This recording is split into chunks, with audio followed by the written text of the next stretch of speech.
What is going on, everybody? Welcome to the Week 7 edition of the Pro Football Focus Fantasy Show here on RotoGrinders. If you are watching live, we are coming to you a little late. Ian had some traveling to do, but thankfully the wizards behind the scenes were able to accommodate us. Ian, you're coming from another place. Have a fun weekend, my man, and welcome to the Week 7 show here today on Friday. Always a great day to be great, Brit. You know that. But yes, lovely Chicago for one of my quote unquote asshole friends who had to have a wedding on a lovely fall Saturday, but gonna make the most of the weekend. And now I'm chilling in someone's lovely Airbnb. So yeah, Brit, got a nice little slate ahead of us. You know, obviously the Christian McCaffrey trade, a couple injuries here. J.K. Dobbins out 4 to 6 weeks. As Pete Overset might say, slate has already been flipped on its head. We got a lot to talk about. Has it really, though? I don't know if the slate's really been flipped on its head with J.K. Dobbins and CMC touchdown factory for San Francisco coming up. But yeah, I might disown my friends. I would remove them from my circle of friends if they had a wedding on a Saturday during football season. What That's are you just doing, not man? allowed. Bro, it's not allowed. There's also, like, I'm a pretty big UFC guy. Card of the year is tomorrow during the middle of the day. I am not pleased, but I'm gonna look good, Brit. I'll say that. All right, so let's get into, I know Ian's got a lot of festivities probably going on tonight. Let's jump into this for the people. We're going to go right into his mismatch manifesto over on Pro Football Focus. If you subscribe over there, you can get access to this along with about a billion other articles and tools over there. Let's start off with explosive play rate. We talk about this every week for sports betting, for DFS. We want offenses that can get chunk yards.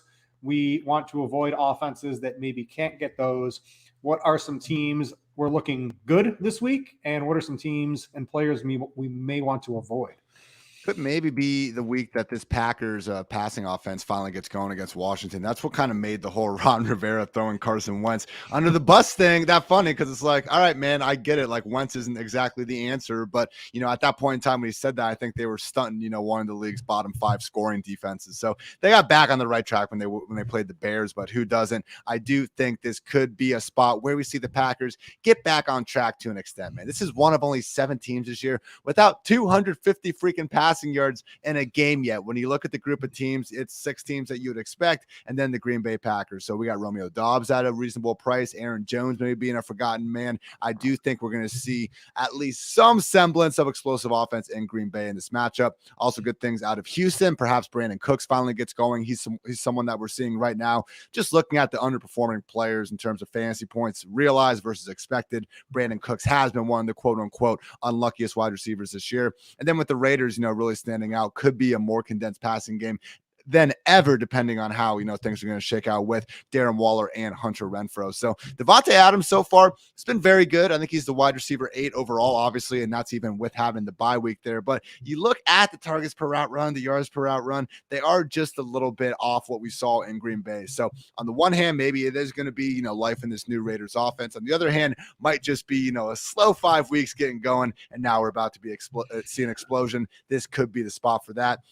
Passing offense is not set up so well. We got the Giants and Jets, as you could probably imagine. Maybe, though, with Elijah Moore out, we see one of these guys get going, but I don't know, Britt. It's one of those things where Corey Davis still leads his team in receiving yards. I don't know if that's going to disappear anytime soon, as badly as the entire fantasy world wants it to.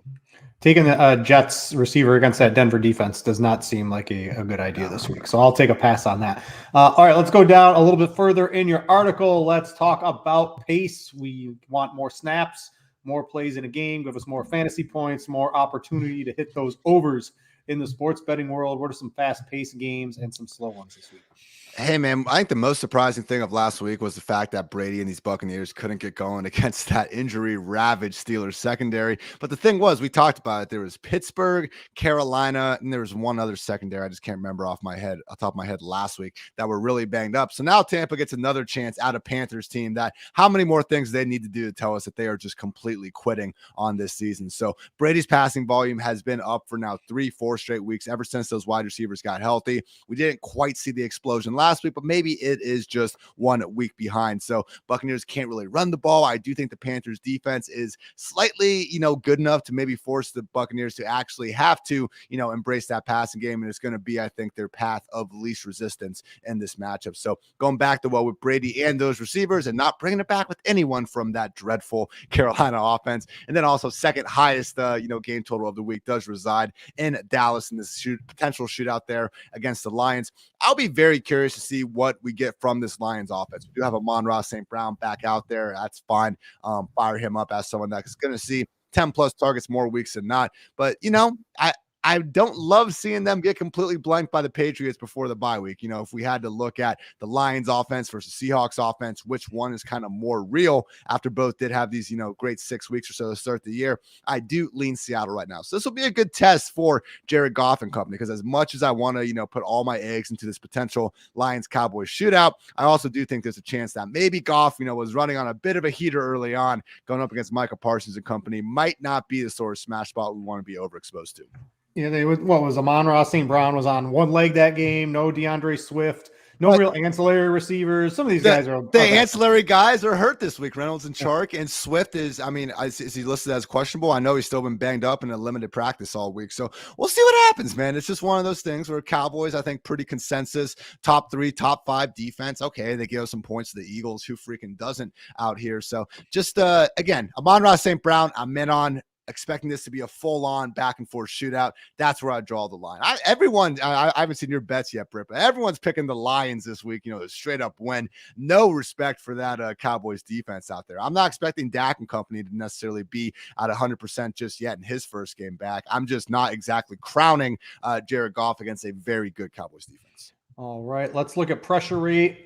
We need some quarterbacks to have clean pockets. Generally, they do better. When they don't have the defenders in their face. We like some defenses in the DST that can get pressure, and also maybe want to avoid a couple quarterbacks that will be running for their life. What's standing out this week? Yeah, Jared Goff standing out, Britt. Not looking good. He's going to be under pressure from Micah Parsons and company all game long. So I know it's not advised to, I'm not going to be paying up $4K to go get the Cowboys defense at the top of the pricing model, but you could imagine also Zach Wilson looking like he could be in trouble in Denver. Patrick Mahomes sneaky up there as well. Could help explain why that spread is as close as it is, and Ryan Tannehill potentially against the Colts, and may the Lord have mercy on Justin Fields Monday night against the Patriots. Some quarterbacks that are going to have cleaner pockets to work from, though. Jacoby Brissett against the Ravens. I do wonder, we've seen David Njoku doing his thing. Amari Cooper last week, I believe, had the single most unrealized air yards. So he only had 44 receiving yards, but had a lot more opportunities that he just wasn't able to quite get to. Ravens secondary has been playing better lately. I think some of their stats got really inflated when Tyreek and Waddle, both went for over $150 earlier on in the season. With that said, I do think in this sort of game, Browns, I think, are 6.5 point dogs. It would make sense if we do get one of those Amari Cooper booms after it has been a few weeks since then. Also setting up well, Joe Burrow and either Mitch Trubisky or Kenny Pickett under center in Pittsburgh Sunday night. More on Deontay Johnson in that matchup in a little bit. Yeah, I like Joe Burrow. That all shotgun offense sort of picked up some steam. There we go. If they continue that, I know on Prize Picks, some of those guys were a little low. They got a nice little promo going on. Check it out. But I like those Cincinnati overs over on Prize Picks particularly. Let's go to yards before contact. Running backs that can gain chunk yards are always good before a defender can touch them. What are some offenses that could be running free and clear? I see Atlanta, as always, because they run that weird offense. And I know Cincy is pretty banged up on the defensive line and linebackers this week.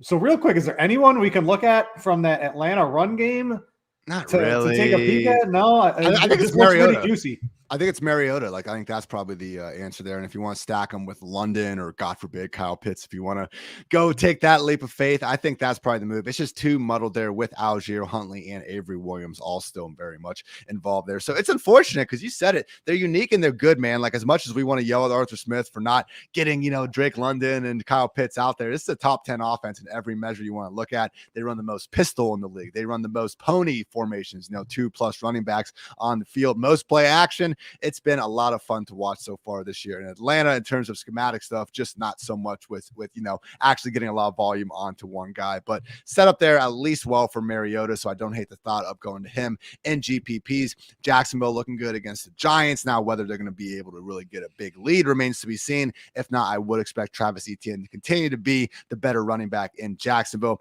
I'm not going to make this a slander James Robinson hour, but if you guys want to check out my running back piece over at PFF.com, some truly damning stats. Great story coming back from the Achilles, but he has objectively not been very good at football this season. And finally, number one best line of scrimmage matchup does go to Kenyan Drake, Ravens RB1.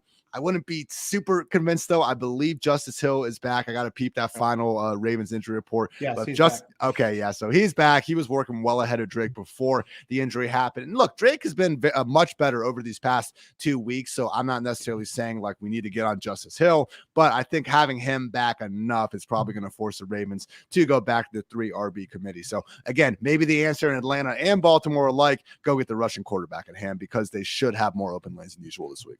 All right. I like the prop on Damien Pierce. He's at 61.5. I'll talk about it in a second. The yards before contact, that is the worst on the sheet here. Can he still get there just on volume alone? Does this game have to stay close? He can break those long runs. What's your overall thoughts on him before we get to that? He just needs to keep being one of the freaking best running backs in the league. It's wild for me, man. Like, look, I'll take when Damien Pierce was shooting up the draft boards, in August, I didn't buy it at all because I said, look, what are we getting here in this offense? They're not going to be a good offense. They don't have a good offensive line. And it looks like Rex Burkhead is going to remain involved on passing downs. And really all those things have come to fruition. The only thing is Damien Pierce is so freaking good. It hasn't mattered. I mean, number 6 yards after contact per carry. He forced 17 missed tackles in one freaking game the last time we saw him on carries. That's the most PFF has ever recorded in a single game. The dude really is looking like baby Marshawn Lynch out there. So, hey, it doesn't look good for him, Britt, but you know what? It hasn't looked good for him all season. He just keeps on keeping on. I do find it hilarious that like the one news we consistently have gotten out of Houston,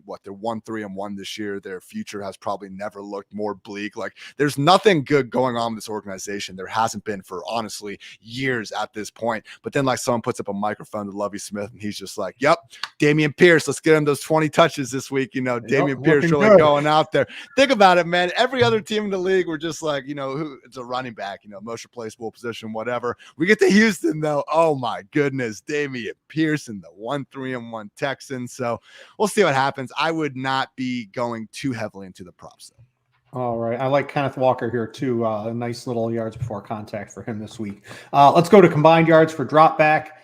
Quarterbacks chucking it deep down the field. Who we got this week? As I pull up my lovely chart this week, standing out, Tua on Sunday night against that, again, injury-ravaged Steelers secondary that somehow still managed to limit TB12 and company last week. The Colts popping a little bit. They actually did get back on track last week. I don't know what the hell Jacksonville was doing in their secondary, but we'll give Matt Ryan a little bit of credit for that one. Titans have also been a defense that opponents have had plenty of success throwing the ball against this year. So if you want to go back to well with the Michael Pittman, I don't hate that idea. Then also, man, just this Seahawks Chargers game. I mean, highest game total of the week for a reason. I do think Geno Smith and his wide receivers are very much in play.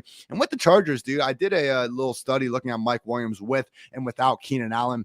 Really not much of a difference. I think in that we have like 11 sample size of games now with Herbert, with Mike Williams, without Keenan. And yeah, he's gotten like an extra half target per game. I think he's averaged 1 more fantasy points. But guess what? Mike Williams, they paid him $20 million to be a beast. He dudded last week in a pretty tough matchup that honestly probably should have had an extra 40 yards on top of it, but they didn't bother to review that awesome catch he made on the sideline. So I think every single time, with Mike Williams, he was put on this planet, Britt, to be a GPP play because he's going to boom and hey, you're going to be in it, or he's going to bust and you're dead anyway. So first or last, I do think Mike Williams in his potential shootout, if you want to bring back for that Seahawks stack, could make a lot of sense even if Keenan is back in action.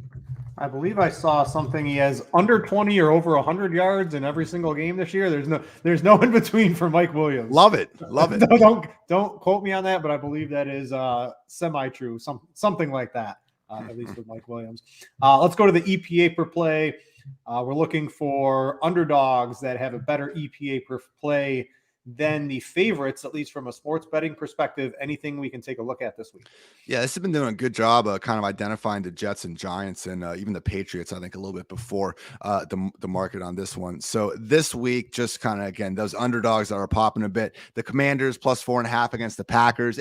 Look, the Packers have been a really bad team that we mostly this year that we keep expecting to kind of get back on track. With that said, they are should the Packers really be 5.5 point road favorites against anyone? That's kind of the question there. The Colts +2.5 against the Titans, I think, is fair. The Jets +1. I will be talking more about that one in just a second. And it is favoring the 49ers, surprisingly, at 2.5. So the one thing I will say about San Fran, a lot of times when you see games like last week losing by multiple touchdowns and stuff, you just assume it was a Jimmy Garoppolo meltdown game. Really wasn't the case last week. I mean, he had 2 huge chunk plays dropped by Ray McLeod, and then Charlie Warner, their backup tight end, had a chance to hit George Kittle for a touchdown, but Kittle actually kind of ran a bad route on the scramble drill adjustment. So just one of those things where Jimmy G, you now put McCaffrey in this offense, Ayuk's healthy, Debo, Kittle. There are a lot of weapons out there, so I am going to be taking the Chiefs, spoiler alert, but maybe we could see more of a shootout in that game than we're perhaps expecting. Would you trade equivalent of a late first for CMC? Would you do that trade if you were the 49ers? Fuck no, but it'll be fun to see him out there. But no, you don't. You just don't do it, man. We look at Damien Pierce, 4th round running back. Like, this happens all the time. Like, Christian McCaffrey. Yeah, but you gotta get that guy. You got to be able to get that guy. I don't know, man. We had Dearness Johnson out there last year putting up top 10 numbers. It's just one of those things where there's so many good running backs, and in the NFL, when we have this silly salary cap that's arbitrary, and I don't think we should have a salary cap, Britt. Would I take Christian McCaffrey over any other running back in the league? Most of them, yes. But when you add in the salary cap, no, don't do it.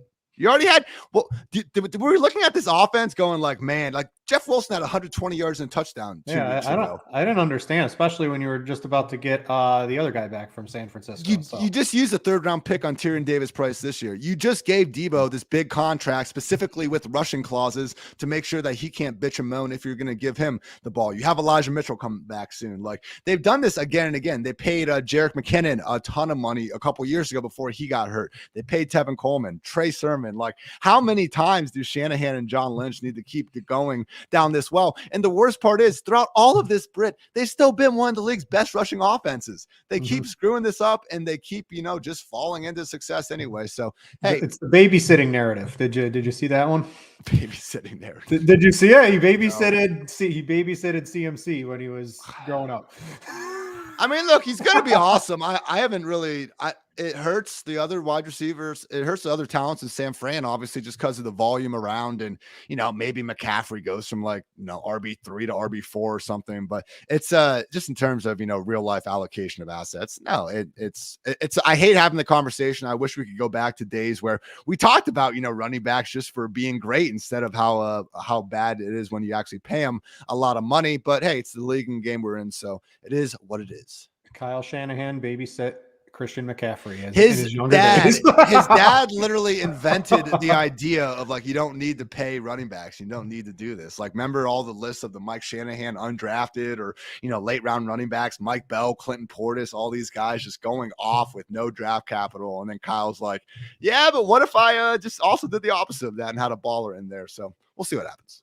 All right, that's going to conclude the mismatch manifesto portion of the show today. If you want to check it out and read through it along with anything else over at PFF, you can get a subscription over there, very reasonably priced and highly recommended from me, and I'm sure Ian as well. Let's see, Ian. There's no gun to your head, but you do work at PFF, and I know there's a lot of fun stuff over there. So with that out of the way, let's jump into the sports betting segment. So we're doing reasonably good here on the year. I think Ian, at least on spreads, is just slightly behind, and everything else we're positive on in the year. I'm 6-3-3 on sort of these spreads, money line. Well, not money line parlays. I actually have one of those this week, under overs.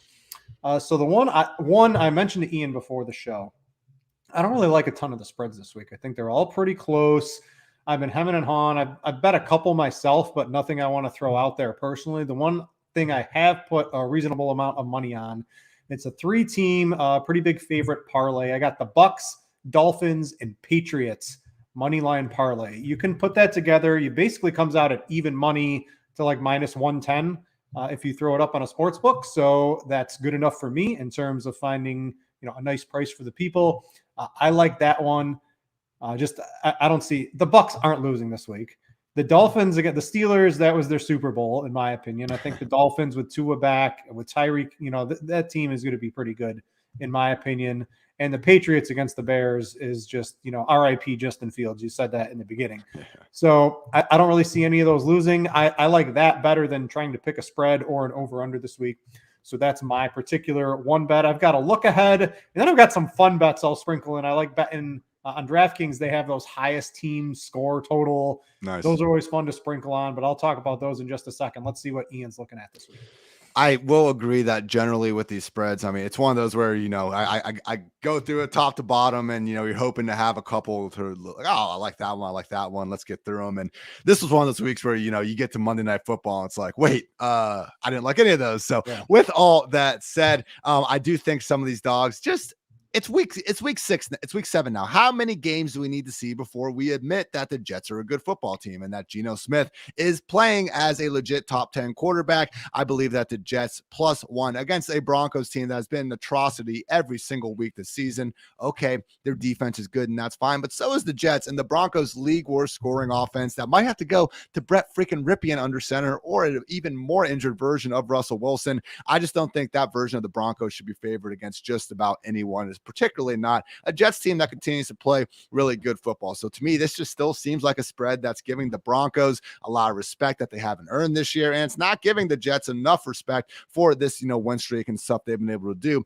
against much better football teams than the Broncos. So give me the Jets +1. The Seahawks also +5 against the Chargers. Similar sentiment here. I mean, I guess it's been a disappointing season overall for the Chargers. They've managed to squeak out some of these wins, but certainly not as dominant, particularly on offense, as we expected. Meanwhile, the Seahawks, I know they give up a lot of points, but man, they can come back out there and score them with just about anyone at this point. So with the combined EPA per play, I mean, this is telling us this is a very close matchup, only separated between 0.02 points there. So Seattle +5, to me, this again feels like something that should be much more like a one field goal game, 3-4 on the spread. I will take the Seahawks +5, and then Chiefs -2. As much as I do want to give, Jimmy G and those guys some respect on offense, and I, said some nice things about him earlier, but it's Patrick Mahomes coming off a loss, only 2 points against a 49ers team that we just saw get beaten down by the Falcons. I will take Mahomes as a slight road favorite. All right, a couple of my more long shot bets. So I know you like the Chiefs, but I like to take the team going against the Chiefs when they have a competent offense is like the highest scoring team of the week. So I've got the 49ers. I think on DraftKings, I bet it earlier in the week. They were +2,200 with CMC entering the equation. Maybe it's gone up a little bit, but if the 49ers win that game, right, there's a really good chance they have to score a lot of points. And I think they have the talent to do it. So I put a sprinkle on that. And I know you're not on the Lions, but they did it a couple of times. I know the Dallas defense is good. I think they were around +2,200 as well. So those are little long shots. You just put a couple of bucks on. If you hit those, you get $100 or $200 in your account. I like playing with those. And I just looked at the look-ahead lines. The 49ers are +1.5 next week against the Rams. Now, it's in Los Angeles, but is that even a home game? Like, the 49ers are miles ahead talent-wise than this Rams team is right now. So I don't understand why I know it's on the road, but an underdog. So if you are looking at a look-ahead line, so just pretend, right? If the 49ers win this game, this goes to like -3 in the 49ers' favor pretty quickly, in my opinion. And even if the Chiefs win, I don't think we're not going to lose on this. It's not going to go to like +3 or anything like that. So I threw that on there as a look-ahead bet. I did bet that right before the show. That was the one standing out to me because I think we can get some reasonably positive closing line value on that, and I don't even hate it at the +1.5 right now. No, I think it's a reasonable call, and I would put the Rams right in there with a lot of similar things I just said about the Broncos and Chargers, like just still a kind of reputation from the preseason and from last year that probably still shouldn't be here in week 7. 25th ranked scoring offense right now. They've had no consistency on that side of the ball, and yeah, they're always going to be, a problem with Aaron Donald and stuff, but really has been, Shanahan giving McVay fits more times than not. I understand what happened in the most important important edition of that matchup last year. But even with that, man, we have a safety not drop a wide open interception there at the end. Maybe it would have been a different team representing the NFC. Sorry, 49ers fans, a little too soon to bring that up. All right, let's go to some props. I mentioned Damien Pierce. I think he was at 64 or 65 yards on most books. At Caesars, he was at 61.5. And it's even money. I didn't understand this morning when I was making some of these bets. I went all in. So I need this to come through if I'm going to be betting next week. Not really, but it sort of feels that way. The 61.5 is just too low for Damien Pierce.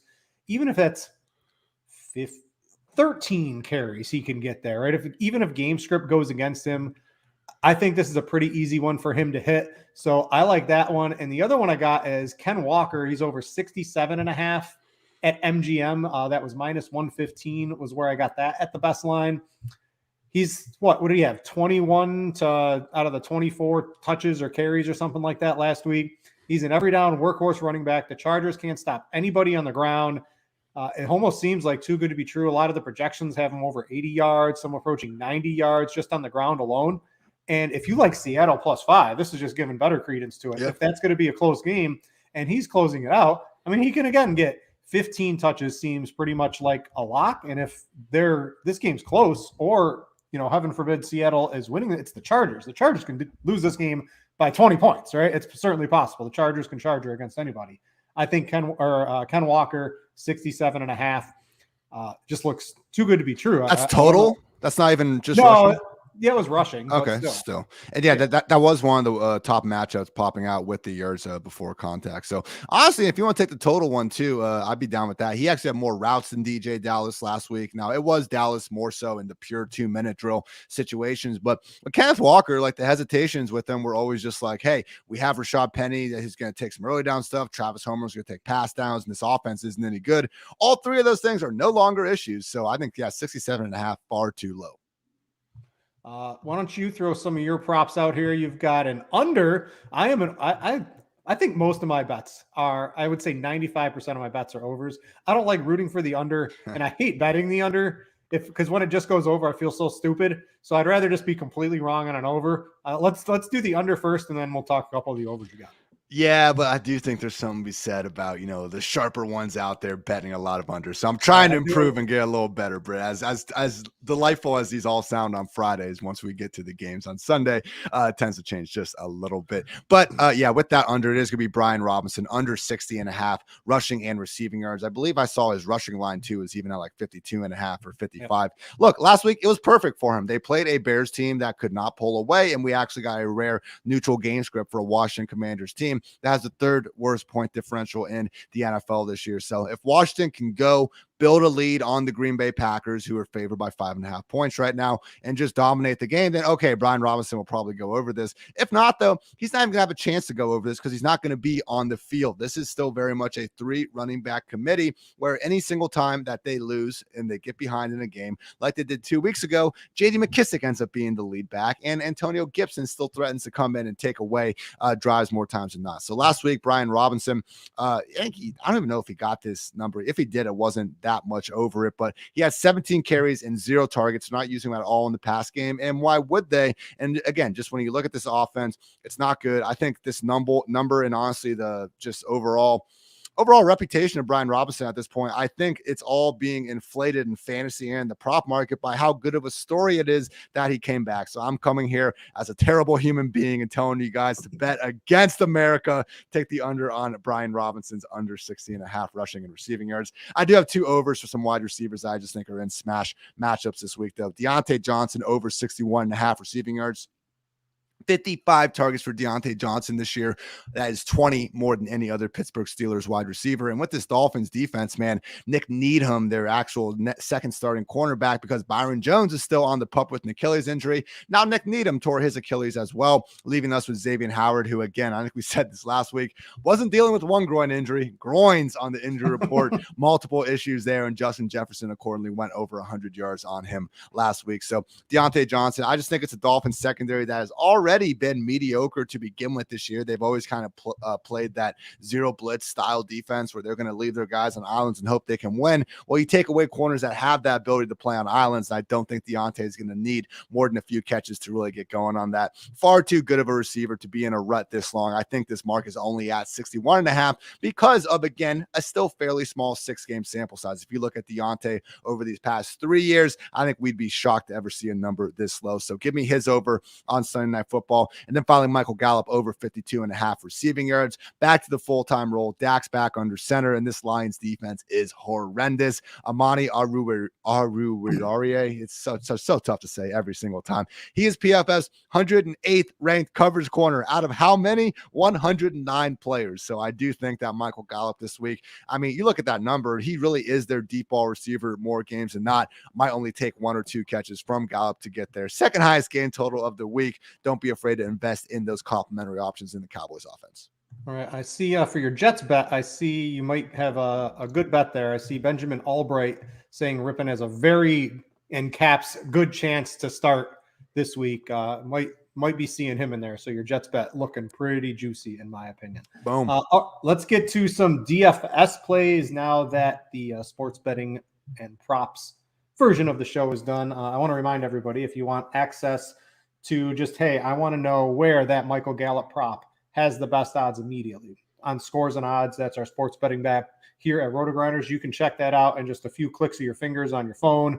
And then if you want to get the premium picks and all that, I throw a couple on there every week, and our team is up, 40, 50 units or something like that for the year. I don't know the exact one, at least in NFL.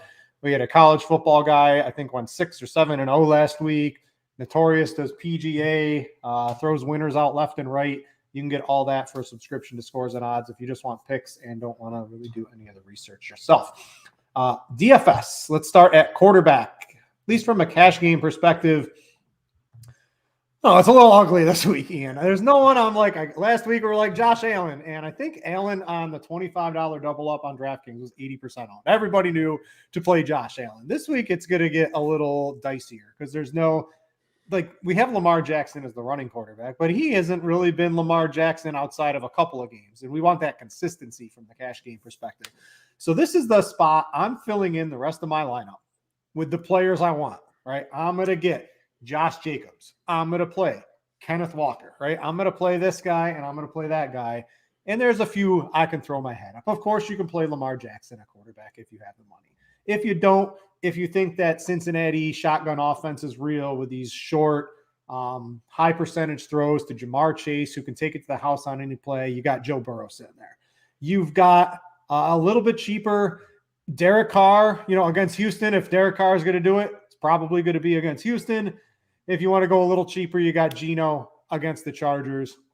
Not really in love with anybody. Do you have someone that stands out? Again, this is just the last spot on my teams this week. Whatever I can fit in, that's what I'm looking to do. It's gross, man, but I think it's Geno. What does Geno have to do to get a $6K salary, Britt? I just don't get it. He's a top 10 Change quarterback. His name. And that's the thing, man. It's just, and even this Chargers defense, man, I don't think they've exactly been the world beaters that they're cracked out to be. And now losing Joey Bosa is obviously a major part of that. But I mean, they've already allowed 11 passing touchdowns this year. That's going to be a top 10 mark against in the league. So again, with Geno, the thing that gets me with it, it's not like we had to watch Geno just suck for the last 5-6 years. He was not good early on in his career with the Jets, but from 2017 to 2021, all the dude did was back up Eli Manning. And when they replaced them with Geno, hey, might have actually been a good idea. And never know. Ben McAdoo, everyone freaked out because it was Eli Manning. And it was just a streak-based thing, but it wasn't a performance-based thing. They backed up Phillip Rivers and Russell Wilson. Geno Smith, at some point or another, got really good, and that's what we've been seeing. And now 10 games over the past 2 seasons. So PFF passing grade, yards per attempt, QB rating, adjusted completion rate. Pick whatever stat that you think is good, and it'll tell you that Geno Smith is a top 10 quarterback. So highest game total of the week. DK Metcalf, Tyler Lockett, once again, way too cheap. Someone that you can easily stack Geno with. I am confident in going down with Geno Smith at 5.6K. How on earth, man, are Ryan Tannehill and Aaron Rodgers and Trevor Lawrence higher than Geno Smith in a freaking fantasy football competition, man? I do not get this price at all. For tournaments, a couple of guys, I know you're looking, I mean, it's dicey wherever you go. I'm sort of playing on that 49ers highest scoring team bet, or, you throw a little sprinkle on that, is Jimmy G. The problem is now with CMC in the picture, it's just going to, if you play Jimmy G and CMC scores a touchdown and only plays like 20 snaps, it's really going to kill your stack.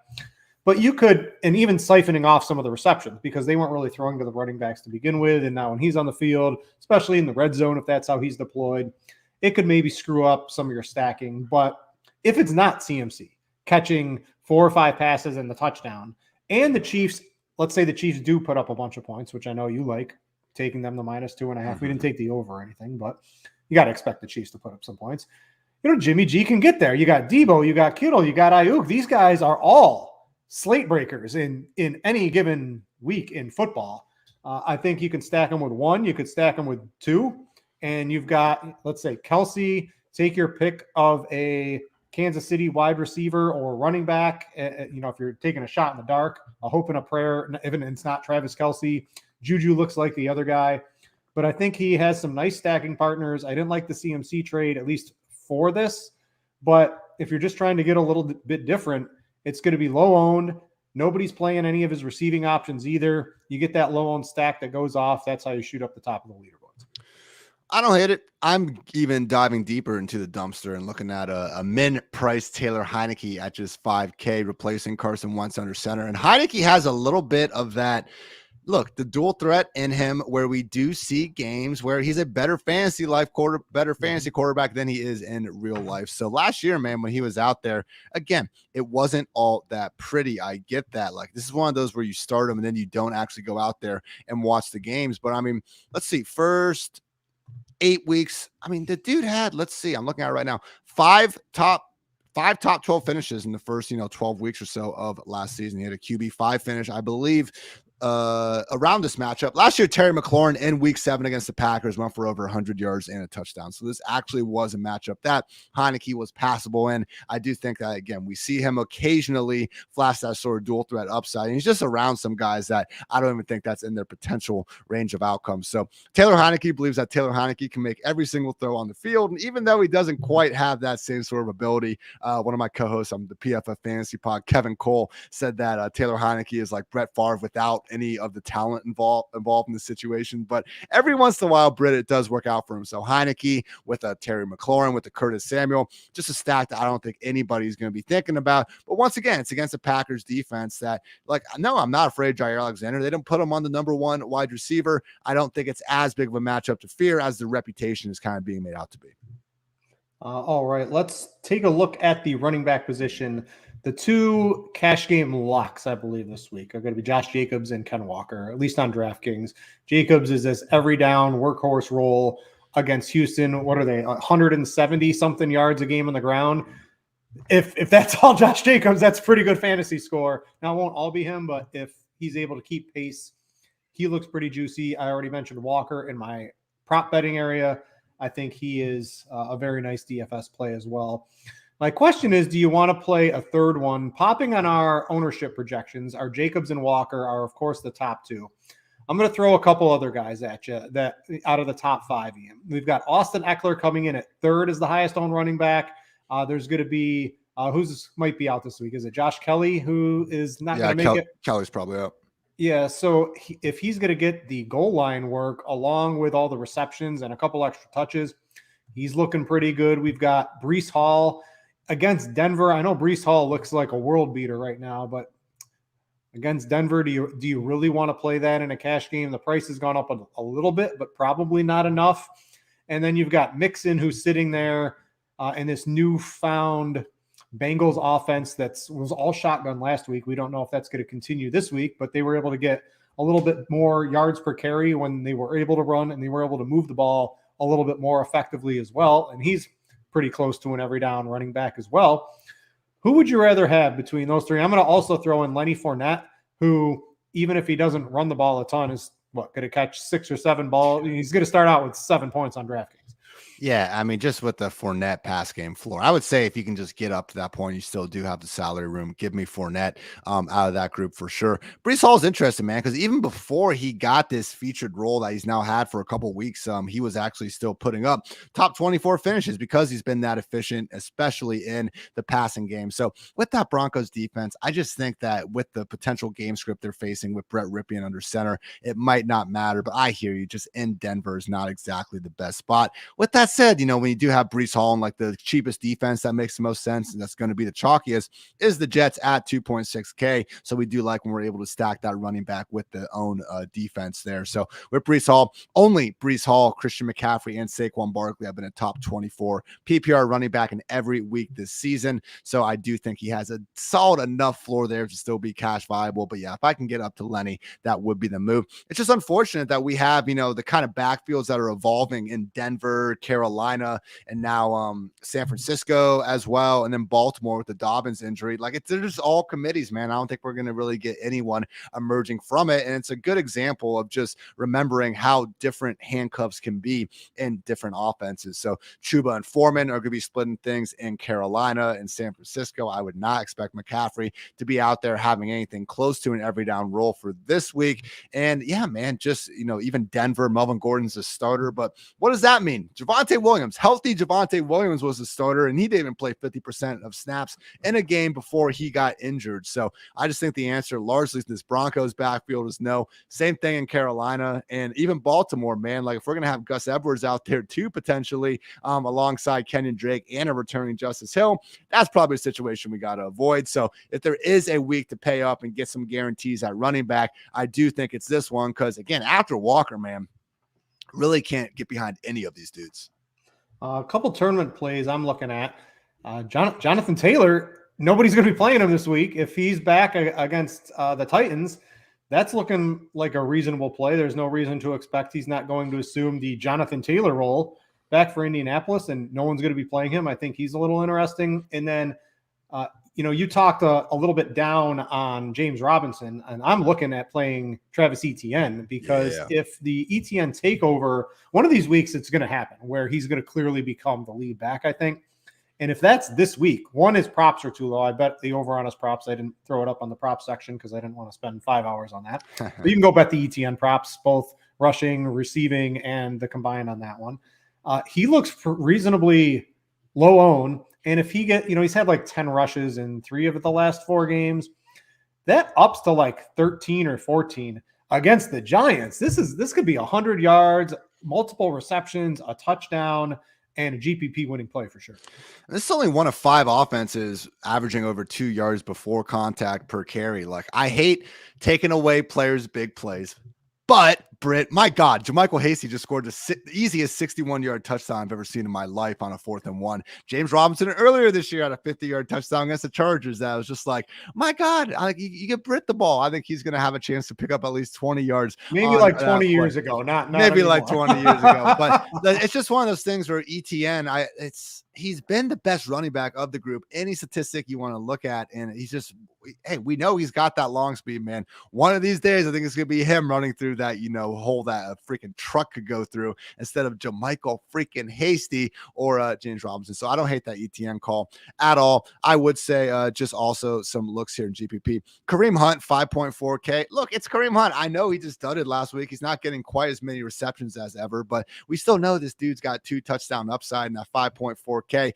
Again, if we want to look at the easiest and hardest ways to build these lineups, I do think that people are going to be inclined to pay up more at running back, and Etienne right there in that same price range when you can get these guys at 5.4K who are still looking at 15 plus combined carries and targets in a normal game script. I'd be awfully careful about just having no exposure to guys like Etienne and Kareem Hunt this week. Ezekiel Elliott at 6K. He's a touchdown home favorite. Actually showed a little bit of juice last week for the first time all season. Getting Dak back, I do think we could see Zeke, hey, maybe not run for 150 yards. I'm pretty sure those days are most likely over at this point. But what? I think the Cowboys' second highest implied team total of the week are going to score some points. And when they get at that around that goal line, which they haven't been that often with Cooper Rush under center, Zeke is still the undisputed lead back. So Ezekiel Elliott always has that 2-touchdown upside in his back pocket just by virtue of being the lead back in this offense, whether we like it or not. At 6K, I think Zeke makes a lot of sense. And finally, Aaron Jones at 7.6K, kind of getting lost in that top part. It's been disappointing, but I think with Fournette ahead of him, Mixon behind him, and then Josh Jacobs not too far off, at least just relative to where the running backs are, being ranked according to pricing. I do think that Aaron Jones having that receiving upside on a full PPR site like DraftKings, squeaky wheel gets the grease type of game after we had to hear LaFleur talk about not getting him enough touches. So again, Green Bay passing offense, the explosive offense really set up well. Aaron Jones was open for like the 70-yard bomb touchdown last week. Rodgers just couldn't quite put it on him. I do think that anytime we do see a Packers offense in a game like this where, I know it's been annoying in terms of not having one guy consistently stand out, but they need someone to catch the ball at this point. That's been the worst part about Aaron this Jones offense. Is definitely their best player. Yes, but we knew this wide receiver room was weak going into the year. And then, okay, Watkins is hurt. Christian Watson is hurt. And now Randall Cobb is hurt. They've inexplicably not thrown the ball to Aaron Jones. It's 4-year lows for him in terms of receptions and receiving yards per game. And I look at that and it's like, all right, Aaron Rodgers, Matt LaFleur, these are smart guys that have won a lot of football games.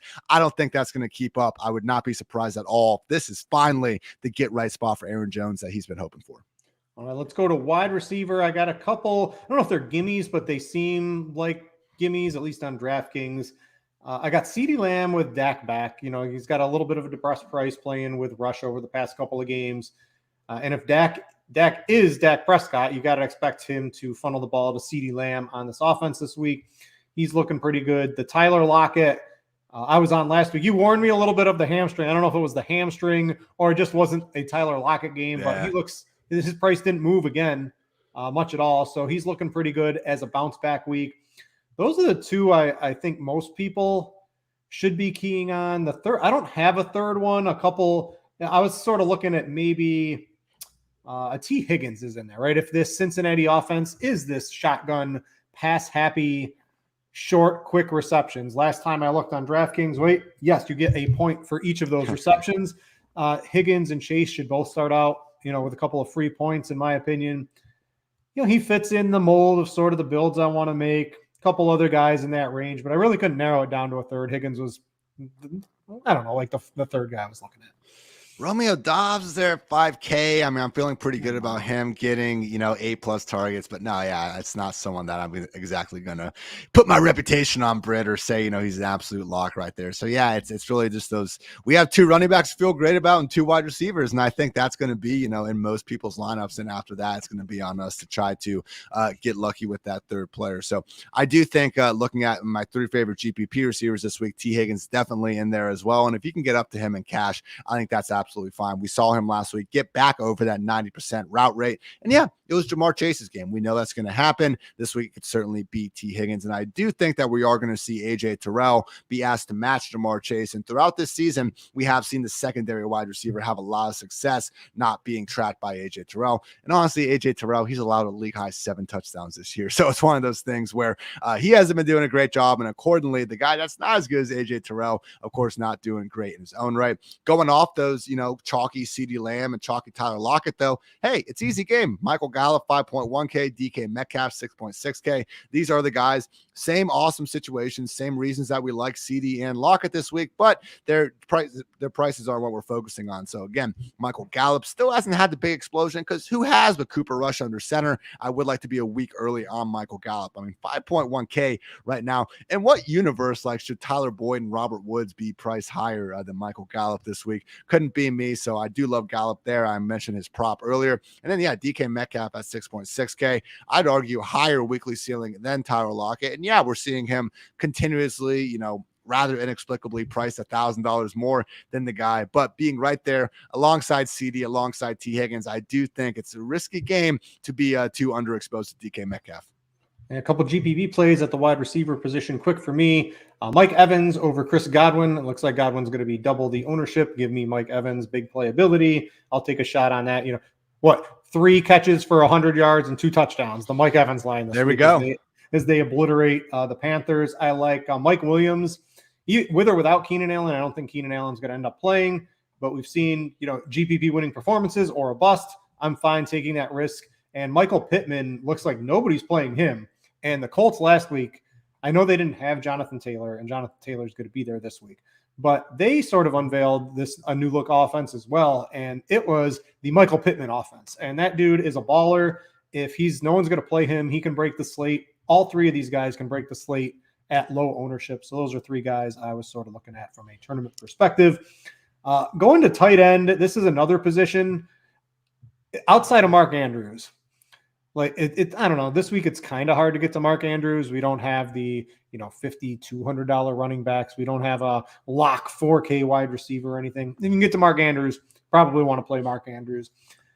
You've got Noah Fant is the talk of the town this week. He's sort of Russell Wilson starting to connect with him a little bit. And then you've got Dulicic from Denver. Now I want Russell Wilson to probably play, but he's the minimum price. He's $2,500. He caught the touchdown on the Monday night slate, so he didn't get the bump. $2,500 for a living, breathing tight end that's going to play basically every snap. I can deal with that. If it gets me everything else I want in my lineup, I'm okay taking a punt at tight end. I'm okay at $2,500 taking a 0, and I don't think Dulicic is going to get me a 0. So those are a couple of the guys I'm looking at. No, I don't want Dulcich, man. That touchdown, no defender is within 30 yards of him. I don't get the public's infatuation with this Broncos offense trying to still get anything out of it. Dead last in scoring with a backup quarterback, and now you still want to play what is pretty much a committee. $2,500. I mean, I'm not saying I'm more in the Noah Fant or Mark Andrews tier. I really want to try to get to Andrews. I haven't found a lineup yet. I'm hoping we maybe somewhere. Like last night at NBA, there was Miles Turner. He hurt his ankle on the ball boy pregame. Now he's out for a week. So I'm hoping something like that happens in the NFL and I get some value in the pregame. I mean, Noah Fant's not even this full-time guy either. I think his targets have been a little bit fluky. I think if there's an option in the low 3K, under 3K range, it's Cade Otten with the Buccaneers, assuming Cam Brate had to have been. Yeah, I saw he got ruled out again. When Cam Brate was ruled out in week 5, Cade Otten, their rookie tight end, even with Kyle Rudolph out there, man, 94% snaps, 7 targets, caught 6 of them for 43 yards. And these week 4 and week 6, when Cameron Brate unfortunately got hurt in the game, it was Cade Otten coming on the field and getting a true every down role. So Cade Otten is the actual tight end under 3K that's having an every down role, not freaking Greg Dulcich. Do people are this pissed off about missing on Albert O that they just need to pretend that Greg Dulcich is like the second coming of Gronk now? Could not be me, Brit. So I am out on that. In terms of GPP, Kittle just still not expensive enough. 5,300, come the hell on. The fact that they put him unironically beneath Darren Waller is a joke. Kyle Pitts 4.3K. It's starting to get, I would say that probably is right in the insulting enough level where I think we gotta go back to him and Turney's Brit. So yeah, I agree. Tough to really get up to Andrews and Kelsey. Hey, because it is tough, maybe that's a good reason to try and make some unique lineups in tournament land, take advantage of that. But normal lineups, I would say that Kittle Pitts zone looks good to me there. All right, that's going to wrap it up for the Week 7 edition of the Pro Football Focus Fantasy Show here on RotoGrinders. If you are watching on YouTube, either live or on delay, please click the like button on your way out. Go check out Scores and Odds to get access to which sites have the best lines on all your props. You can subscribe to get some killer picks from the whole team. Ian, have fun this weekend out there in Chicago. You got a wedding to attend. Make sure to tell everyone else there, never get married in football season. It is not allowed and not appreciated by those of us that like to watch our football. Have fun. Thanks for watching, listening, everybody. For Ian, I'm Britt. We out you.